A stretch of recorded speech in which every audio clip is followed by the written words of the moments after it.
Assalamualaikum warahmatullahi wabarakatuh. Perkenalkan, nama saya Riko Nambaban dari jurusan Pendidikan Jasmani kelas 20 angkatan kelas E 2022. Eh, NPM saya 222191200. Di sini saya akan mempresentasikan tentang eh, perkembangan perkembangan peserta didik ya untuk memenuhi persyaratan UTS. Nah, di sini yang pertama itu ada pengertian pertumbuhan dan perkembangan. Pertumbuhan adalah proses pertambahan ukuran atau volume. Lalu ada pengertian perkembangan. Perkembangan adalah proses menuju pada keadaan yang lebih dewasa. Di sini kita dapat membedakan pertumbuhan itu eh, pertambahan yang dapat diukur seperti halnya berat badan, tinggi badan, sedangkan perkembangan tidak dapat diukur, namun dapat dirasakan seperti halnya kita lebih menjadi dewasa, eh, jernih dalam berpikiran, seperti gitu. Lalu lanjut next. Lalu ada faktor-faktor pertumbuhan dan perkembangan. Nah, di sini ada 5 faktor pertumbuhan dan perkembangan. Yang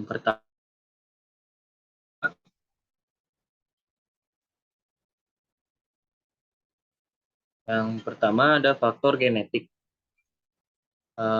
Faktor genetik merupakan keturunan faktor genetik merupakan hal penting yang berpengaruh kepada karakter fisik dari anak. Jadi seperti halnya itu eh, turunan, misalkan ciri sifat dari ayah atau ibunya seperti bagaimanapun, seperti gimana, jadi dapat menurun kepada anak itu.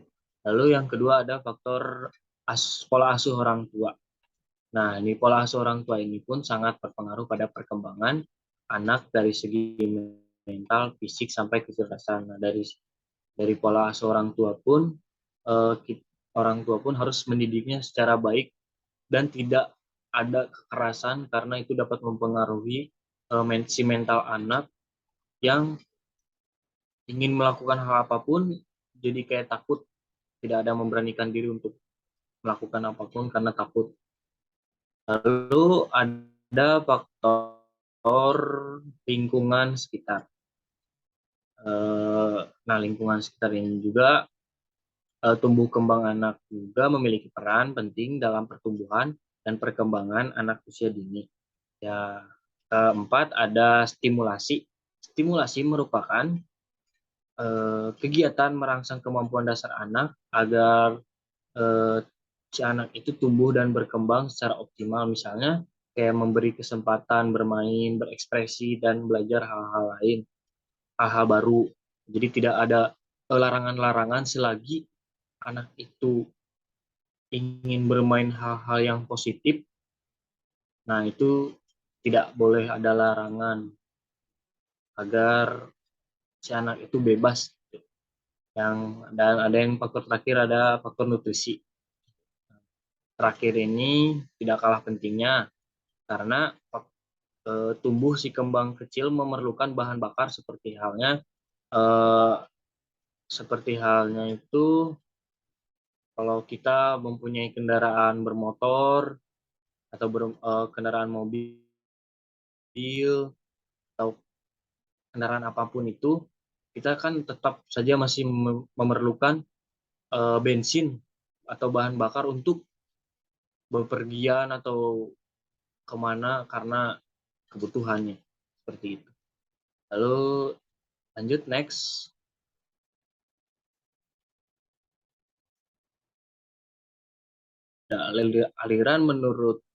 Aliran empirisme. Menurut J.J. Rousseau,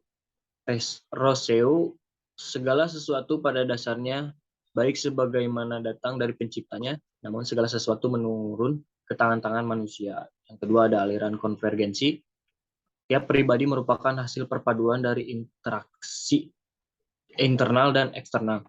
Lalu yang ketiga ada aliran nativisme. Faktor pembawaan yang telah dibawa sejak lahir tidak bisa diubah oleh pengaruh lingkungan atau pendidikan. Next.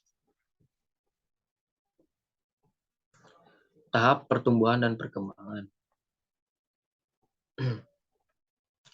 Nah, di sini ada fase, ada 5 fase. Yang pertama itu ada fase prenatal. Pada tahap ini, di fase ini tuh seorang tumbuh dan berkembang di dalam janin atau rahim ibu yang berlanjut hingga lahir. Lalu ada yang kedua, fase pasca embrionik. Proses pertumbuhan dan perkembangan setelah lahir udah mulai bisa digunakan, tapi belum terlalu maksimal untuk digunakan. Seperti itu. Lalu ada fase anak. Nah, dari balita hingga usia sekolah. Nah, masa kanak-kanak ini adalah masa di mana banyak ditiru, dimainkan, atau dibayangkan. Nah, di fase-fase ini pun kita sebagai orang dewasa atau orang tua di luar sana pun ketika ada anak kecil itu memang harus bersikap yang baik, karena di fase anak ini tuh anak-anak mudah meniru karena mereka tidak tahu itu baik atau benarnya. Mereka hanya ingin menyamar.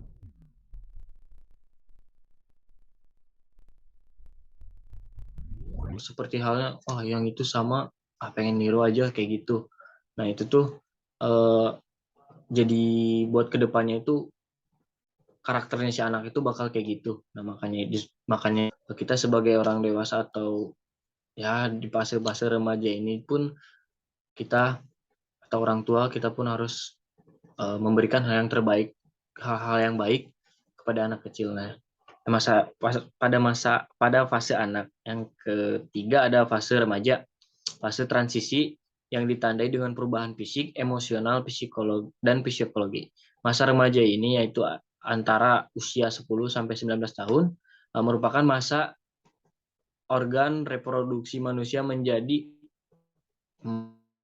matang, sering disebut pubertas. Nah, di fase remaja ini pun ada perubahan-perubahan dari masa anak ke masa remaja, yaitu dari style atau gaya di anak-anak, di fase anak aja dulu tuh saya pernah mengalami jarang pakai parfum atau jarang menyisir dengan gaya-gaya rambut. Nah, di fase remaja ini udah mulai mencoba-coba gaya rambut biar kelihatan ganteng, mulai memakai parfum agar wangi, agar orang lain bisa merasakan wangi si ini itu. Lalu yang terakhir ada fase dewasa. Nah, di fase ini pubertas biasanya dimulai antara usia 18 tahun dan sekitar 40 tahun biasanya, ditandai dengan berakhirnya pertumbuhan pubertas dan perkembangan organ reproduksi anak. Nah, di fase dewasa ini udah mulai mencari teman hidup karena bukan lagi buat main-main mungkin di umur-umur segini, lalu udah memikirkan hal-hal untuk kedepannya bagaimana, seperti itu. Lalu next, lanjut. Ciri-ciri perkembangan dan pertumbuhan.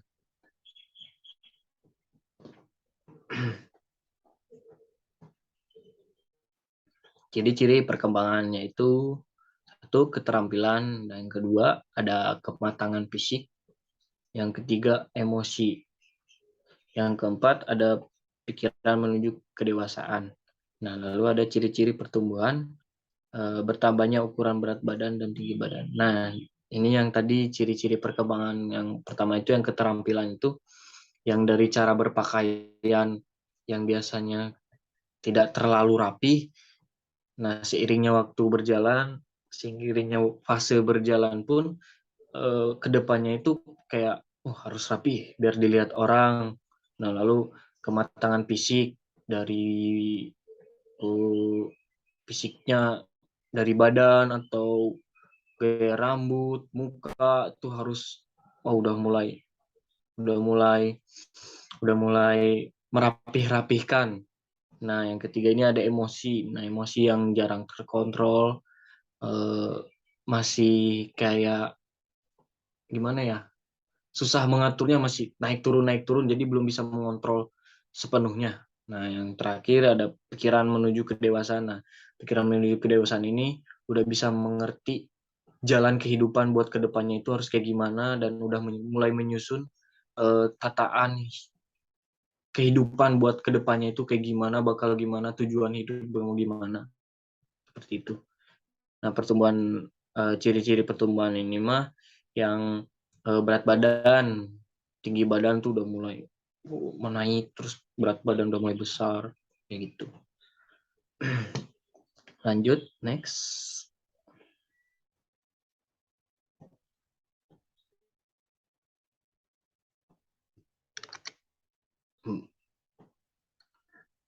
Nah, di sini ada tugas perkembangan. Tugas perkembangan merupakan salah satu hal penting yang harus dapat diselesaikan oleh setiap orang dalam perjalanan hidupnya. Karena tugas perkembangan merupakan salah satu perwujudan dan kemampuan individu untuk berkembang dirinya sendiri dan dapat beradaptasi dengan lingkungannya. Lalu ada next, ada, nah ini masa perkembangan yaitu eh,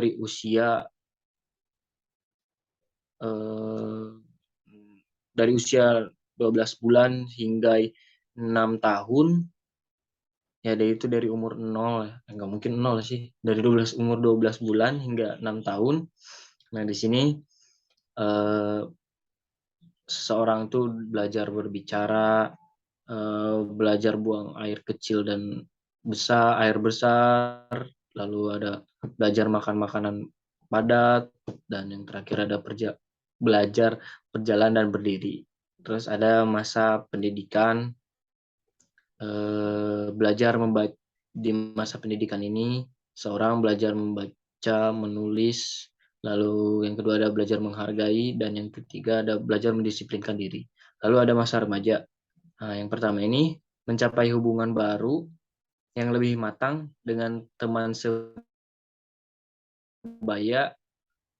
baik pria maupun wanita. Jadi ada kayak udah mulai bangun hubungan untuk kedepannya. Yang kedua itu ada mencapai peran sosial baik sebagai pria maupun wanita. Yang ketiga ada menerima keadaan fisik dan dapat menggunakan tubuhnya secara efektif. Yang keempat, mengharapkan dan mencapai perilaku sosial yang bertanggung jawab.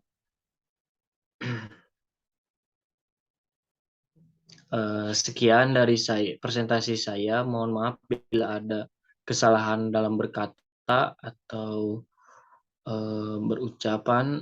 Sekian dari saya. Assalamualaikum warahmatullahi wabarakatuh.